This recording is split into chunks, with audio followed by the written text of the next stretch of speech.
Sometimes I hear these people say, all those rich people are miserable. Now, I'm not theologically or philosophically shallow enough to tell you money will make you happy.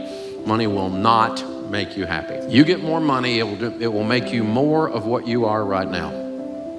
If you are miserable and you get money, you will be lots of miserable. If you're a jerk and you get money, big jerk. It's also going to make your opportunities bigger. If you're a generous person, your generosity will go into overdrive. You'll be outrageously generous. And you get a lot of money, we'll call you a philanthropist. But I did stupid stuff. How many of y'all ever done something stupid? I had borrowed too much money, and our bank got sold to another bank out of state. And a guy looked down, sitting in another state, and said, there's a 26-year-old kid in Nashville owes us $1,200,000, and he's flipping houses. We need to limit this relationship, which is banker talk for ruin his life. And they called our notes. We weren't late, but they were 90-day notes, so they had the option of doing that. They just said, we don't want to play anymore. And I went, what? That started a crash that took 2.5 years to unfold, and we lost everything we owned. We were sued so many times, and they were all right. I mean, I made $250,000 one year. The next year, my taxable income was $6,000, because stupid will catch you and tackle you. And I had signed up for stupid on steroids. I remember standing in the shower with it so hot in my face, I could just barely stand there, and I would just stand there and cry. I was so scared. 28 years old, I got babies. I mean, I had messed it up, y'all. I drove a NASCAR into the wall, engines up in the stands. I mean, it was a blow up. Man. And finally we hit bottom, and we were bankrupt. I mean, we were ground into powder. There was nothing left. We had a I surrender all moment, white flag. You're in charge. What do you want us to do? I didn't know how to handle money, obviously. I had a degree in finance, but I got to thinking about it. Who was it taught me to borrow money? This was my finance professor in college who was broke. Now, what's wrong with that picture? It's like a shop teacher with missing fingers. You know, we live in a cause and effect world. What you plant, you will harvest. You will reap what you sow, right? So if you plant stupid, you will get a crop of desperate. I've done it. We start teaching a little class called Financial Peace University, and with a bad suit and an overhead projector, and now all these years later, 4.5 million families have gone through it. So we found that there's 5 things that if you do these 5 things with money, over a period of time, like 10 or 15 years, you will build a level of wealth 100% of the time.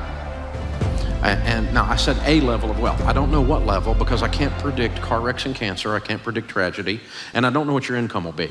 But if you're working and you do these 5 things, you will build a level of wealth 100% of the time. And this is not some prosperity thing, and it's not mystical or magical. When I cover these 5 things, they're all common sense. So let's look at the 5. The first one is get on a budget. A written plan. You have to do a budget. On paper. On purpose. Before the month begins, every month. If you worked for a company called You Incorporated and you manage money for You Incorporated, the way you manage money for you now, would you fire you? Don't answer that. I had a guy working for me, and he was not doing his process right, and I sat down and I said, this is what you need to do. And he goes, well, it's not the way I do it. And I said, change. And he said, well, I'm not like you. And I said, change. You can decide today to be good at this or leave. Change. Change. You can decide. When you go home, you can decide to do a budget today. Get out a yellow pad or go free budget online, everydollar.com. You can decide today. I'm going to start managing money well today. And the second one is you need to get out of debt. But here's the deal. The borrower is slave to the lender. Your most powerful wealth building tool is your income. Let me show you what slavery looks like. This week, they came out with new data that shows that the average car payment in America today, according to the National Auto Dealers Association, is $499. You take $500 a month and invest it from age 30 to age 70 in a decent growth stock mutual fund, you'll have $5.6 million. That's what a car payment costs you. So who'd you make rich? General Motors, Ford, Lexus, I don't know, Toyota, who was it? You made somebody rich. It wasn't you. And they have nicer furniture in their building, have you noticed? Something's going on here, guys. Some people in here got a student loan that's been around so long you think it's a pet. You got MasterCard in your life. I mean, it's hard to be a slave if you don't have a master, so you might as well. It just keeps going and going. And I've done it too, y'all. I'm not picking on anybody. I'm just saying, here's the deal. Think about this. What if you had no payments? Well, you're always going to have a car payment. You know, I hear people say that. Little man can't get ahead. You're always going to have a car payment, so drive something nice. YOLO. See, this is how we talk when we're losing. You can't get ahead. I sure hope we can elect a president who will fix my life. Not going to happen. You're in charge of your life. Don't be listening to these people. Little man can't get ahead. You talk to these people, you think they're spirit animals, Eeyore. It's unbelievable. So how do you get out of debt? Well, you have to decide to not borrow anymore. That's the first step, isn't it? MasterCard. Capital One. What's in your wallet? Money. I hadn't had a credit card in 30 years. You don't have a credit card? I don't have a credit card. That's my wallet. It's got green presidents' faces. 4 pieces of plastic in here, 2 debit cards, one on my business, one on my personal account, which will do everything your stupid credit card will do. Dave, you're not getting airline miles. Yeah, I've met a lot of millionaires, and none of them said, Dave, you know, I made it all on my airline miles. I hadn't heard that one. So the third thing, once you're out of debt, then you need to be careful to foster high-quality relationships. What's that got to do with money? Everything. There's a huge correlation for those that build wealth and who they hang around with. You become who you hang around with. You don't let your kids hang around with little juvenile delinquents, right? We know this. So, they come home with that mouth on them, and you're going, where'd you learn that? I'll get you knocked in next week in this house. I mean, what are you talking? Where'd you think you could get away with that? It's because they're hanging out with little Johnny, right? You know what happens. We're the same way, y'all. You talk like the people you hang around with. You read the books they talk about. And you know this? The studies have shown that over a 10-year period of time that your income will become within 10 to 20% of the average of your 10 closest friends' income. Because you have the same habits they've got. You have the same diet into yourself that they've got. Now, that's not to say I'm some kind of snob and I don't have any friends that aren't rich friends. Not that at all. I have lots of friends, but my closest hangs are people I want to be like. That's my closest ones. I'll talk to anybody. Or the fourth thing is you need to save and invest. Wise people save money. Why? Well, to start with, we save for an emergency, right? Grandma said it. She said save for a, what? Rainy day. It's gonna rain. It's gonna rain.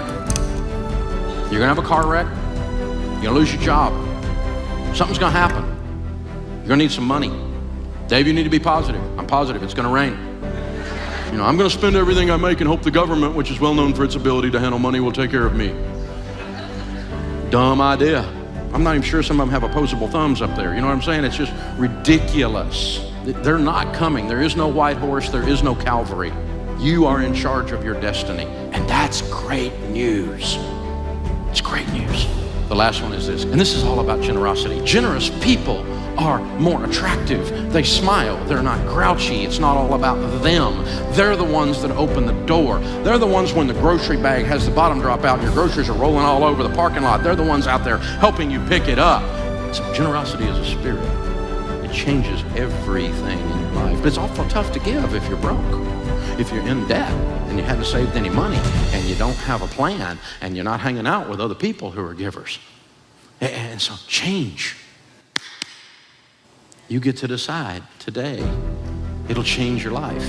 You will change everyone with your last name that follows you if you do these things. It's that powerful.